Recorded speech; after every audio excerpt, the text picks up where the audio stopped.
আজ বানাবো শিম দিয়ে মুগের ডাল। নিরামিষ দিনের দারুণ একটা রেসিপি। এই জন্য প্রথমে মুগ ডালটাকে একটু ভেজে নেব। ভাজা হয়ে গেলে মুগ ডালটা ধুয়ে তারপরে কুকারে একটা সিটি দিয়ে নেব।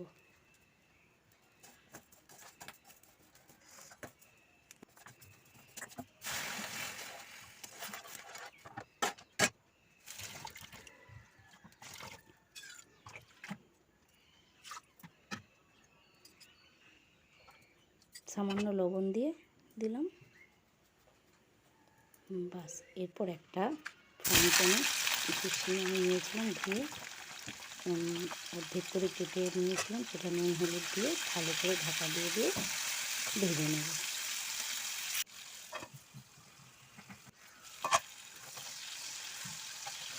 শিম ভাজাগুলো প্রায় আমার দেখুন হয়ে গেছে।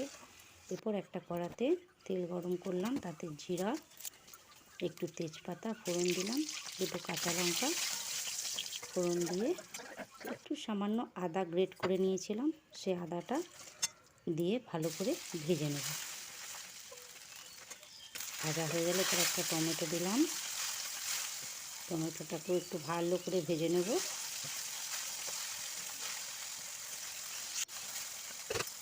ভাজা হয়ে গেলে আগের থেকে সেদ্ধ করা সেই মুগ ডালটা দিয়ে দেবো এবং ডালটা ফুটে উঠলে ভাজা শিমগুলো দিয়ে দেবো। এরপর উপর থেকে ধনে পাতা ছড়িয়ে নামিয়ে নিলেই রেডি নিরামিষ দিনের পারফেক্ট একটা রেসিপি।